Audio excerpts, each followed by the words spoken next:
खेल मंत्री रेखा आर्य ने मुख्य सचिव को पत्र लिखकर मांग की है कि प्रदेश में इस बार गणतंत्र दिवस के अवसर पर सभी 13 जनपदों में आयोजित कार्यक्रमों में राष्ट्रीय खेलों से संबंधित झांकी को भी सम्मानित किया जाए।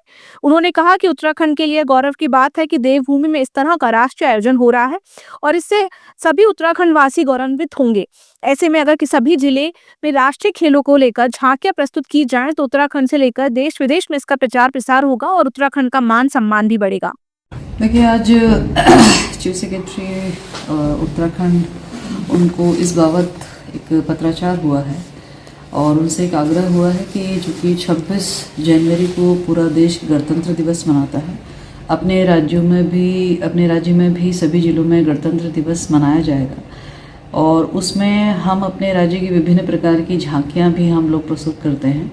उन्हीं झांकियों में एक झांकी जो कि अपने यहाँ पे एक ऐतिहासिक कार्यक्रम होने जा रहा है, राष्ट्रीय खेल, जो कि 28 जनवरी से माननीय प्रधानमंत्री जी के कार्यक्रमों से जिसका शुभारंभ होने जा रहा है, तो उस कार्यक्रम से संबंधित भी हो। राष्ट्रीय खेल जो कि हर एक उत्तराखंडी के लिए बहुत गौरव का विषय है, हर कोई व्यक्ति गौरवान्वित होता है, तो इससे हर एक व्यक्ति यानी कि जन गण मन का भाव जो है वो आ सके, उससे जुड़ सके, उसमें जागृति आ पाए, इसके लिए एक जहाँ की राष्ट्रीय खेल को लेकर जो है बनाई जाए, वहाँ पर कराई जाए, इसको लेकर चीफ सेक्रेटरी के साथ पत्राचार हुआ है।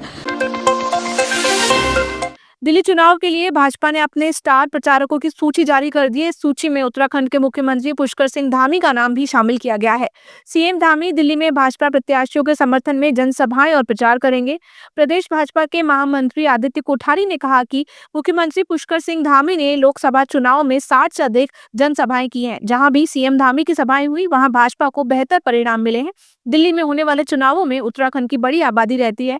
मुख्यमंत्री के प्रचार करने से भाजपा को इसका बड़ा लाभ होगा।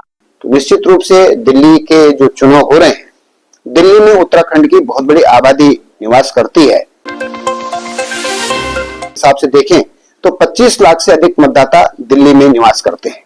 तो मुख्यमंत्री धामी जी को स्टार प्रचारकों की सूची में शामिल किया है, तो धामी जी के दिल्ली में प्रचार करने से एक बहुत बड़ा परिणाम वहां भारतीय जनता पार्टी के पक्ष में आएगा और 21 तारीख को उत्तराखंड में निकाय चुनाव का प्रचार समाप्त होगा। तो 21 तारीख के बाद पुष्कर सिंह धामी जी दिल्ली में जनसभा भी करेंगे, जनसंपर्क का काम भी करेंगे और उनके दिल्ली में चुनाव के प्रचार में लगने से मुझे लगता है कि दिल्ली में इस समय भारतीय जनता पार्टी की सरकार बनेगी। आरटीओ देहरादून कार्यालय में रोज करीब 100 लोगों का आना होता है। इन लोगों में से ऐसे लोग भी शामिल हैं जो शारीरिक रूप से असक्षम होते हैं। इसी को देखते हुए आरटीओ देहरादून में एक खास पहल करी है। आरटीओ कार्यालय में इसको लेकर जगह जगह रैंप बनाए गए हैं। साथ ही व्हीलचेयर को भी उपलब्ध कराया गया है जिससे ऐसे लोग आसानी से कार्यालय में दाखिल हो सकें। इसके साथ ही अपर फ्लोर पे जाने के लिए भी लिफ्ट का निर्माण किया जा रहा है, तो जल्द ही पूरा हो जाएगा।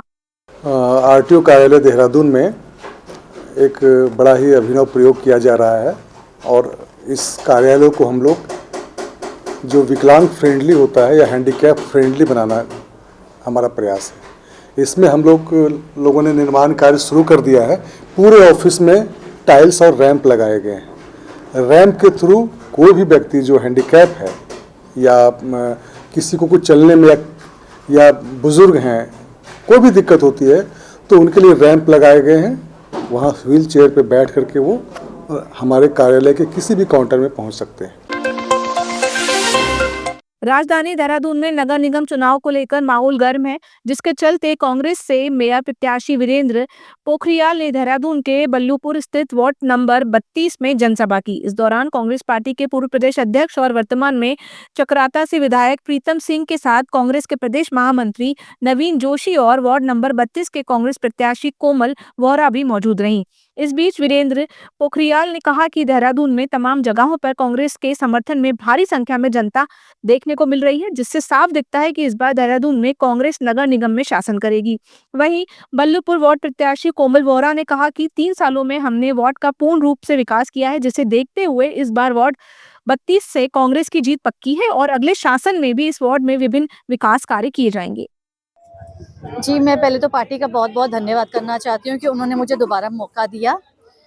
इस बार भी हम डबल मेहनत से, डबल एनर्जी से काम करेंगे। जैसे कि पिछली बार आपने देखा, हमें काम करने के तो मात्र 3 साल मिले, 2 साल तो हमारे कोरोना में बीत गए, लेकिन 3 साल में भी हमने वार्ड का बहुत विकास किया है जो पिछले 20 सालों में नहीं हुआ। तो हमारी कोशिश रही है कि अभी वार्ड में जो सड़कें टूटी हुई हैं उनका हम दोबारा ठीक करवा सकें, रिपेयर करवा सकें, या जो नई बनने वाली हैं उनको नया बना सकें। बिजली की दिक्कत है, लाइट्स काफ़ी अब खंभों पे नहीं है, वो लगवानी है। कईयों की पेंशन अभी रुकी हुई हैं, वो लगवानी है। मतलब बहुत सारे विकास कार्य है जो अब हम और एनर्जी के साथ करेंगे। देखिए, आज जो है बुल्लूपुर वार्ड में जो प्रत्याशी हैं कोमल बोरा के वार्ड में आज एक जनसभा थी और इसमें काफ़ी संख्या में जो यहाँ पर लोग उपस्थित थे और जहाँ भी जनसभाएं हो रही हैं अपार भीड़ ले रही हैं। इस बार जो है पब्लिक जो है परिवर्तन करने के मूड में है और इस बार अवश्य परिवर्तन होगा।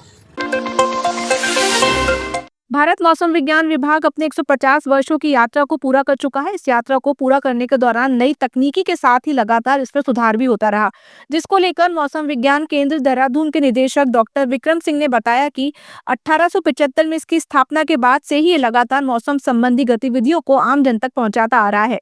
साथ ही देश की इकोनॉमी में प्रभाव डालने वाले मानसून संबंधी जानकारियों के पूर्वानुमान में भी इसकी एक अहम भूमिका रही है, जिसने न सिर्फ सजगता का काम किया बल्कि आपदाओं से होने वाली जनहानि को न्यूनतम करने में भी अपनी अहम भूमिका निभाई है।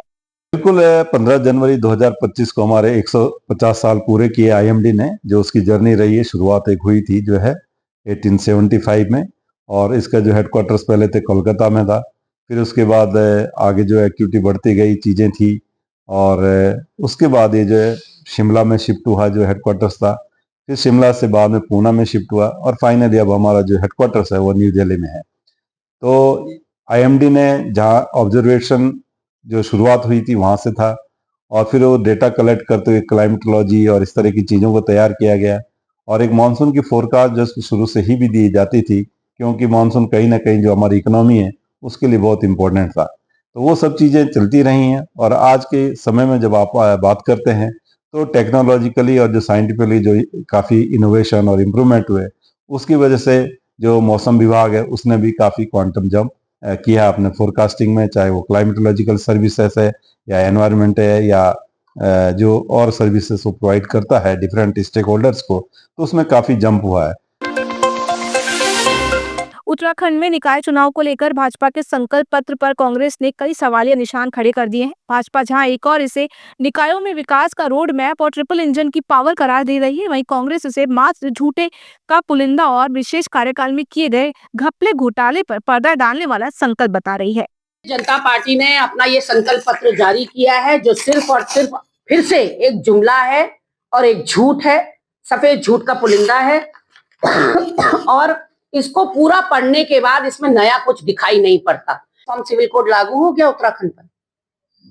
कहाँ है यूनिफॉर्म सिविल कोड जिसको आपने अपनी पहली उपलब्धि के बीच में लिखा है? ठगने का काम किया आपने स्मार्ट सिटी के नाम पर और जितना कुछ भी इसमें लिखा गया है ये तो भ्रष्टाचार, जो एग्जिस्ट ही नहीं करते थे, जो थे ही नहीं, उनको तनख्वाह दी जा रही थी। स्मार्ट सिटी का जिक्र इस संकल्प पत्र में क्यों नहीं है?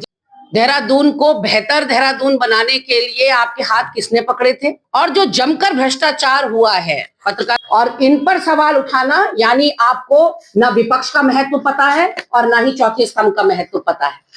ऐसे में मैं 6 महीने पहले जो यहाँ पूर्व जिलाधिकारी थी सोनिका सिंह, उनका जिक्र करना चाहूंगी।